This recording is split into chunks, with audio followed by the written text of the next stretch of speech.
Good morning বন্ধুরা, কেমন আছো? আশা করি তোমরা সকলেই ভালো আছো। আমিও খুব ভালো আছি তোমাদের দোয়ায়। আমি ইয়াসমিনা বলছি আসাম থেকে। আজকে আমি তোমাদের সঙ্গে আবার নতুন এক ভিডিও নিয়ে হাজির হলাম। আশা করি তোমাদের ভালো লাগবে। তোমাদের কাছে যদি ভালো লাগে ভিডিওটা, একটা লাইক দিয়ে কমেন্ট করে দিও, শেয়ার করো, সাবস্ক্রাইব করে দিও।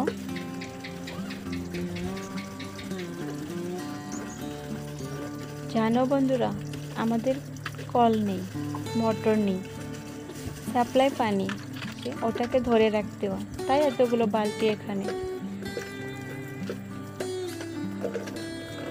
আর কয়েকদিন হলো বালতিগুলো মাজা হয়নি, তাই আজকে দুটো বালতি মেজে নিলাম, আর বাকি দুটো কালকে মেজে নেব।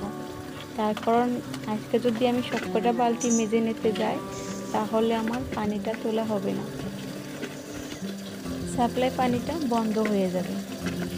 তাই আমি ভাবলাম আজকে দুটো পরিষ্কার করি, কালকে দুটো করব। আর আমাদের এখানে সাপ্লাই কলটা কয়েকদিন হলো বসিয়েছে। তার আগে আমি অন্যের বাড়ি থেকে পানি টেনে আনতাম, জানো, খুব কষ্ট হতো। তারপরেও আনতাম, কারণ মেয়েদের কষ্ট তো কষ্ট না, যতই কষ্ট হোক না কেন সংসারের জন্য ওটা করতেই হবে।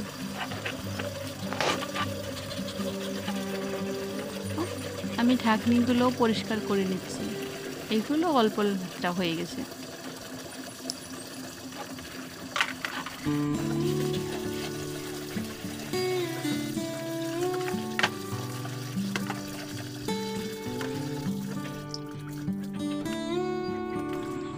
এখন আমি পেঁপে কেটে নিচ্ছি।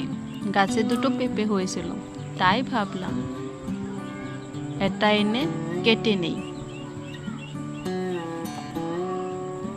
সবটুকু কেটে দিব না, হাফ কেটে নেব, কারণ মাম্মামের বাবা পেঁপে খেতে ভালোবাসে না, ওইটুকু আমিই খাবো।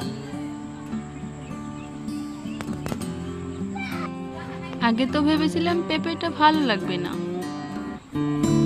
কিন্তু জানো, পেঁপেটা খেতে খুব মিষ্টি।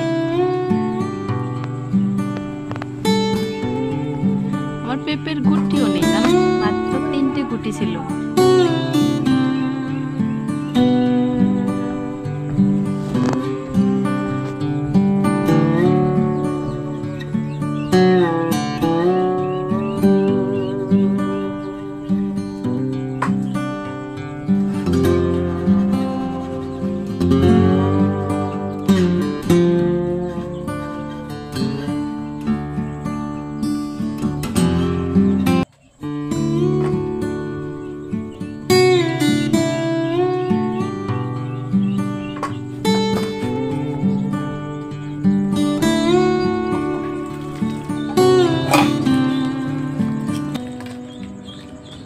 এবার আমি পেঁপেগুলো ধুয়ে ভালো করে পরিষ্কার করে নেব।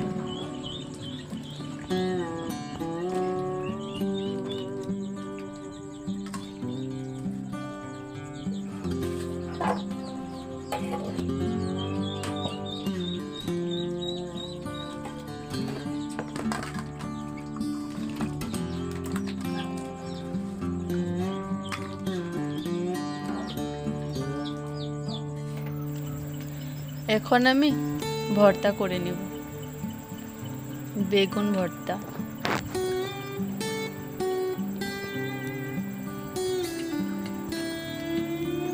আমার কাছে বেগুন ভর্তাটা খুব ভালো লাগে। শুধু বেগুনের ভর্তা না, বেগুনের ভাজিটাও ভালো লাগে।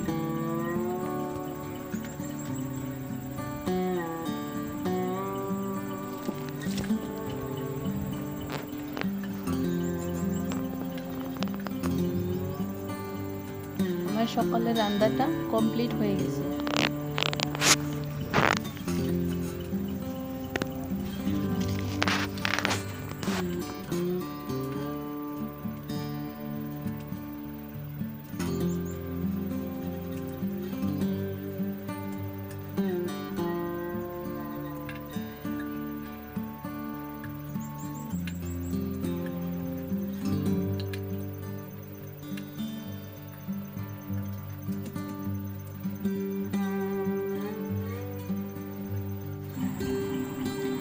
ভর্তাটা হয়ে গেল বানানো। আজকে কি রান্না করেছি সকালে? এখানে আছে মূলার শাক দিয়ে, পুঁটি মাছ দিয়ে, আলুর ঝোল, কিছু একটু ঝোল কম রেখেছি। এখানে বেগুন, আলু, মাছ দিয়ে চচ্চড়ি, এখানে মেয়ের জন্য একটি আন্ডা, এখানে চালটি রান্না করেছি। আজকের জন্য এটুকুই। আবার